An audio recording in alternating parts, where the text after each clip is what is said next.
Social media में लाहौर तुम तैयारी कर लो। ये ईद की छुट्टियों में एक और ऑपरेशन करने वाले हैं, तो अभी से तैयारी हो जाए सारे, सब तैयार हो जाए। अच्छा जी, दूसरा सोशल मीडिया हमारा वेस्ट पंजाब। अच्छा, ये हमारी सोशल मीडिया की टीम वेस्ट पंजाब, इनको गलत फहमी है, न्यूट्रल्स को गलत फहमी है कि सोशल मीडिया अगर वो थोड़े लोग पकड़ लेंगे तो सोशल मीडिया में ये बच जाएंगे। कोई बच नहीं सकता, क्योंकि सोशल मीडिया अवाम की आवाज है। और बिहारी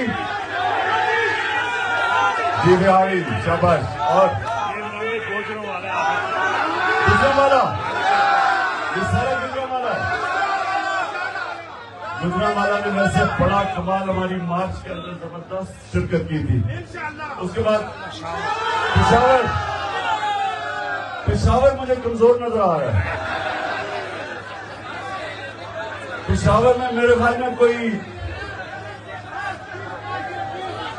जुनून खत्म होता जा रहा है पेशावर में। और मर्दान, हाँ मर्दान में मुझे थोड़ी जान नजर आ रही है। शाबाश मर्दान। आगे उधर इसके पीछे स्वाबी, स्वाबी जी, स्वाबी चनियोट, चनियोट के लोग, चनियोट ओके चनियोट। इनके पीछे पिंडी है, पिंडी। वैसे पिंडी अभी तक आपकी परफॉर्मेंस हो नहीं जो मैं चाहता हूँ। तैयारी कर लो, इनकी छुट्टियों में ऑपरेशन के लिए मैं चेक करूंगा किसमें कितनी जान है। और सबसे पीछे अटक, शाबाश अटक, शाबाश।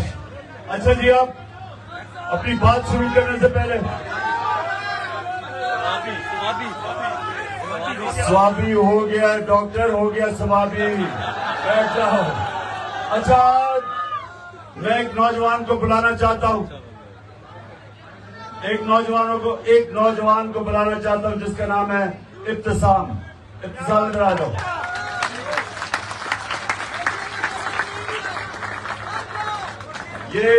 अब ये सुनो, जरा इसको देख लो, ये देखो, चुप करके जरा इस नौजवान को देखो। अगर ये वो जो मुझे कत्ल करने के लिए जिसको तैयार किया था, जो नवीद, जो जिसको तैयार किया गया था मुझे कत्ल करने के लिए, और दो और बैठे हुए थे बंदूकों वाले, अगर ये इब्तिसाम उसके ऊपर आखिरी मिनट पे हाथ ना रखता, उसकी हाथ के ऊपर जब उसने पिस्तौल पकड़ी हुई थी, तो जो गोलियां इसकी वजह से टांग पे लगी वो सारे ऊपर जिस्म पे लग गई थी। तो इस आदमी ने मेरी जान बचाई है, मेरी नहीं, और भी जितने, सुनो, और भी जितने ऊपर कंटेनर में 11 लोगों को गोलियां लगी, सारों को नीचे गोलियां लगी, क्योंकि इसकी हाथ की वजह से उसकी बंदूक नीचे गई और गोलियां हम सब के नीचे लगी। नहीं तो अल्लाह को क्या मंजूर था, लेकिन अल्लाह ने इसके हाथ से हमारी जानें बचानी थी। तो मैं आज इब्तिसाम तुम्हें वो शख्स समझता हूं। देखें, दुनिया में जब भी आम इस तरह के हालात के अंदर कोई बंदूक निकालता है तो लोग भाग जाते हैं। आप कहीं भी देख लें, लोग भाग अपनी जान बचाते हैं, क्योंकि लोग नहाते होते हैं, तो बंदूक जिसके हाथ में होती है लोग डरते हैं। तो ये नौजवान ने बंदूक देखते हुए जो इसने किया है, ये मैं तो इसको हमेशा याद रखूंगा, और इसको कौन को भी हमेशा याद रखूंगा। अच्छा जी, हम रखें। अच्छा जी, मैंने आपको इस रमजान के जो एक ऐसा वक्त होता है, इबादत का वक्त होता है, इसका मकसद क्या होता है इबादत का? अल्लाह से करीब होना। अल्लाह क्यों हमें कहता है 5 वक्त नमाज पढ़ो? क्योंकि अल्लाह चाहता है कि सारा वक्त याद रखो कि सब कुछ दुनिया में उसकी वजह से होता है, उसकी इजाजत के बगैर कुछ नहीं हो सकता। सारी चीजें उसकी मर्जी से होती हैं। तो जितना आप अल्लाह से अपना रिश्ता करीब करते हैं, ये नौजवानों मेरी बात सुन लो, उतनी आपकी जिंदगी आसान होती है। हमें ये बड़ी गलत फहमी होती है कि अल्लाह की मर्जी के बगैर कुछ हो सकता है।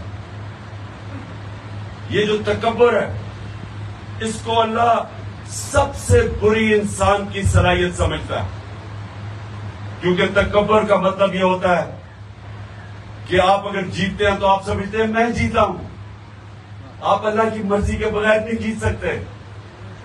मैं खेलों की ग्राउंडों में दुनिया की टॉप खिलाड़ियों के खिलाफ 20 साल अपनी जिंदगी में खेला, और जितना मैं खेलता गया मुझे इस चीज का एहसास होना शुरू हो गया कि इंसान जितनी मेहनत भी करे, जितनी कोशिश भी करे,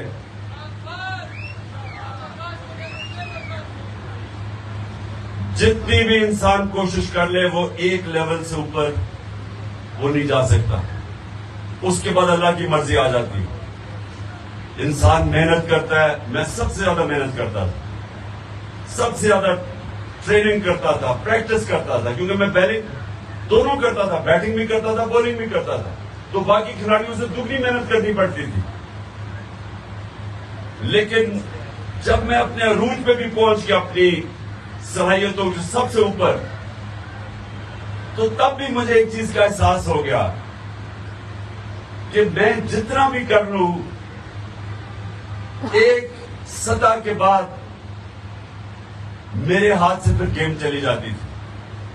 मैं आपको मिसाल देता हूं। हमारा था लाहौर में सेमीफाइनल वर्ल्ड कप का, 87 सेमीफाइनल। पाकिस्तान फेवरेट थी वो वर्ल्ड कप जीतने के लिए।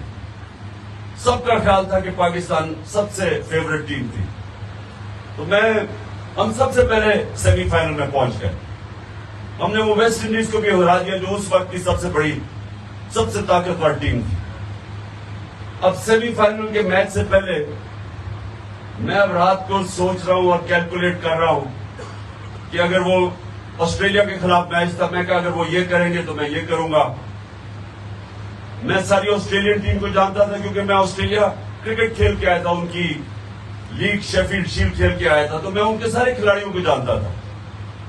तो मैं सोने से पहले अपने जहन पे एक्सरसाइज कर रहा था कि जो भी वो, अगर वो ये मूव करते हैं तो मेरे पास ये खिलाड़ी है, अगर वो ये करते हैं तो मैं ये करूंगा।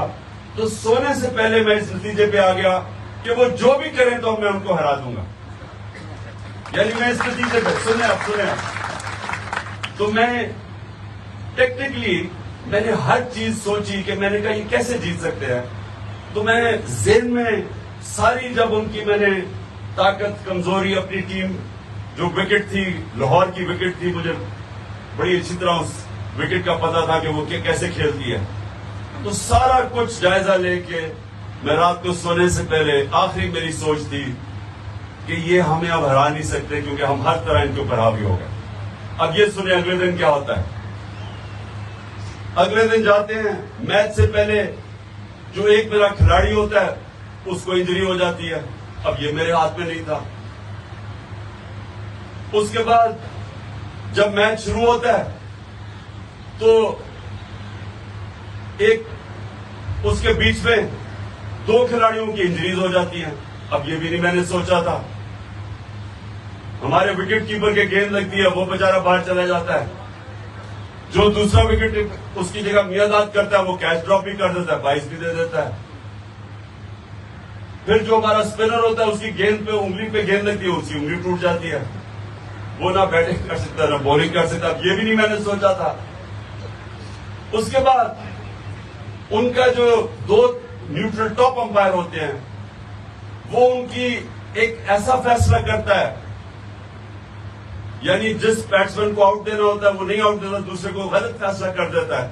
वो हमें और नुकसान हो जाता है 17-18 रन का। फिर जब हम बैटिंग करें, जब जीतने वाले पोजीशन में पहुंचते हैं, तो वो अंपायर मुझे उस टाइम पे आउट देता है कि जिस वक्त हम जीतने वाली पोजीशन में आ गए थे। अब वो भी नहीं मैंने सोचा था। तो कहने, और वो हम मैच 14 या 17 रन से हार जाते।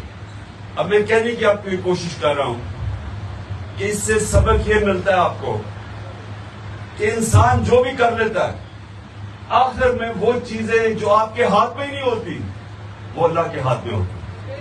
फिर अब आगे चलो। ये था 87, उससे अगला वर्ल्ड कप खेलते हैं, जो मेरा आखिरी